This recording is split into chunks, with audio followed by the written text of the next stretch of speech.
नमस्कार, आप जुड़ चुके हैं जम्मू परिवर्तन के साथ और मैं हूं रूपाली शर्मा और मेरे साथ है मेरे साथी सनी दुबे जी।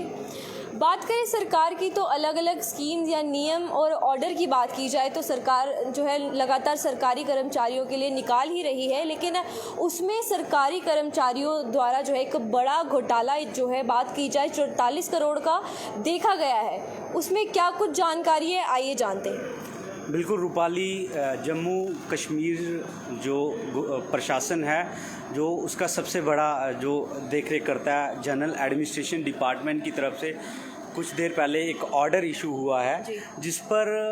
तमाम कर्मचारी जो सरकारी कर्मचारी हैं उनसे उनका जो 1 महीने का जो बकाया वेतन है उसको वापस लेने की बात कही गई है। ये वो कर्मचारी होंगे जिन्होंने 2018 में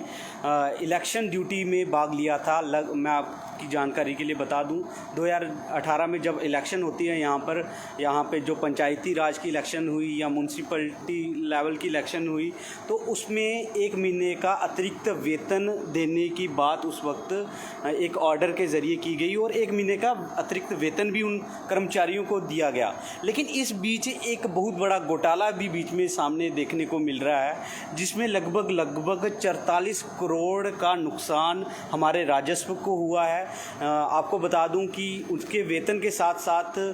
उन कर्मचारियों को ट्रैवलिंग अलाउंस के साथ साथ हाउसिंग अलाउंस के साथ साथ जो डेपुटेशन अलाउंस होते हैं उनके वो भी उन्हें पे किए गए सरकार की तरफ से और उनके जो भी डिपार्टमेंट थे उनकी डीडीओ की तरफ से। आप समझ सकते हैं इसकी जो कुल राशि है इन कर्मचारियों को जो भुगतान किया गया है लगभग 44 करोड़ रुपया बताई जा रही है, जो काफ़ी ज़्यादा बहुत बड़ा घोटाला और किस कारण दिया गया ये जांच का विषय है और आने वाले समय में इसकी जांच होनी चाहिए। जांच के साथ साथ जहां 44 करोड़ की बात की जाती है तो बहुत बड़ा अमाउंट जो है देखा जा रहा है और इसी के साथ साथ अगर इनकी बात की जाए जितने भी सरकारी कर्मचारी जिन्हें ये वेतन दिया गया था आखिरकार उनके ऊपर या उनके किस तरीके से वो वापस देना होगा या किसी प्रकार की कार्रवाई जो है देखी जाएगी। बिल्कुल, अब किस तरह से दिया गया या क्यों दिया गया ये तो फ़िलहाल अभी जांच का विषय है, लेकिन जो प्रिंसिपल जो अकाउंटेंट जनरल हैं उनकी तरफ से जब इस तमाम खातों की देनदारी की जो कह सकते हैं कि जांच हुई तब जवाबदेही मांगी गई तमाम डिपार्टमेंट के डीडीओ से, तो कहीं ना कहीं ये चूक सामने देखने को मिल रही है। अब गलती से दिया गया, अगर गलती से दिया गया है तो जो ऑर्डर जारी हुआ है उसमें साफ कह दिया गया है कि इन कर्मचारियों से ये पैसा वापस लिया जाएगा और जल्द से जल्द इस प्रक्रिया में काम किया जाएगा तमाम डिपार्टमेंट की तरफ से। जो जितने भी डिपार्टमेंट हैं जिनके कर्मचारियों ने उस वक्त इलेक्शन ड्यूटी में भाग लिया है तो वो उनको डिटेल देनी होगी और जल्द से जल्द वापसी जो जितना भी पैसा कर्मचारियों को एक्स्ट्रा दिया गया है वो वापस गवर्नमेंट के खाते में डालना होगा। जी बिल्कुल, लेकिन जो कर्मचारी फिलहाल अभी ड्यूटी में हैं लेकिन उसी के साथ साथ जाहिर सी बात है 2018 की अगर बात करते हैं तो काफ़ी सारे एम्प्लॉयज़ ऐसे भी रहे होंगे जो रिटायर हो गए होंगे, तो उनके ऊपर किस तरीके से वेतन जो है वापस लिया जाएगा या उनको जो लोग रिटायर हो गए हैं जितने भी कर्मचारी उनके ऊपर किस तरीके की प्रक्रिया जो है देखी जा सकती है। बिल्कुल, उसमें साफ साफ किया गया जो ऑर्डर अगर पढ़ते हैं तो उसमें लिखा गया है कि अगर कोई रिटायर्ड भी हो गया है उसको कहीं ना कहीं सूचित किया जाएगा। उस वक्त का जो भी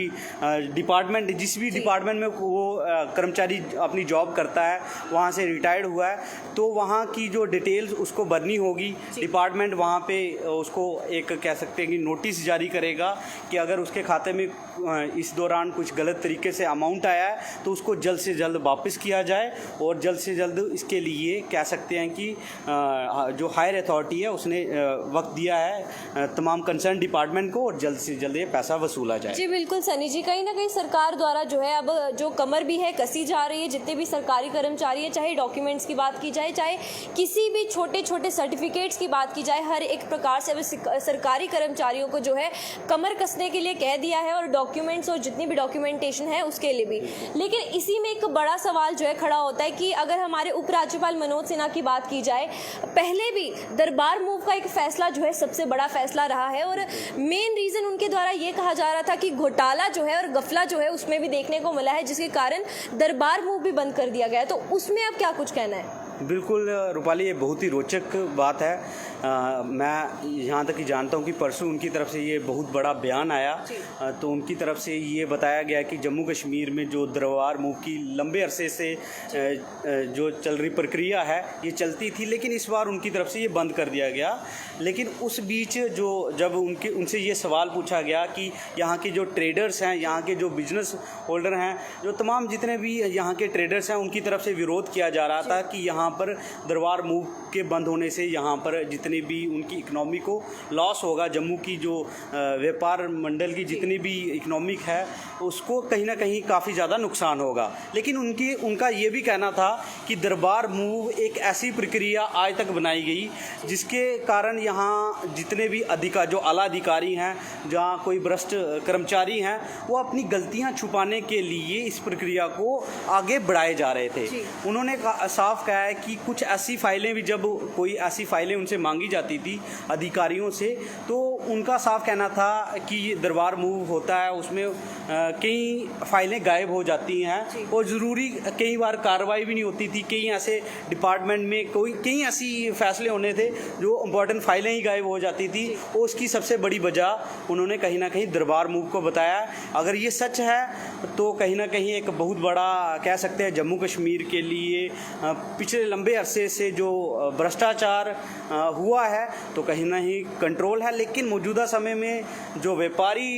इसका नुकसान झेल रहे हैं उस पर भी सरकार को कोई ना कोई उचित कदम उठाना चाहिए। जाहिर सी बात है, अगर व्यापारियों की बात की जाए, दरबार मूव बंद होगा तो टूरिस्ट जहाँ पे बात की जाती है आते हैं, और इसी के साथ साथ जब कश्मीरी अगर जहाँ पर यहाँ पे शिफ्ट होते थे दरबार मूव के दौरान, तो कहीं ना कहीं व्यापारी वर्ग को बड़ा ज़्यादा फ़ायदा होता था। लेकिन इसी में जो बात आज हमने की कि सरकार की तरफ से अगर सरकारी कर्मचारियों की भी बात की जाए तो 44 करोड़ एक काफ़ी बड़ा अमाउंट जो है नज़र सामने आता है, और इस तरीके की प्रक्रिया होनी भी ज़्यादा ज़रूरी है। तो फिलहाल के लिए मुझे और मेरे साथी को दीजिए इजाज़त। नमस्कार।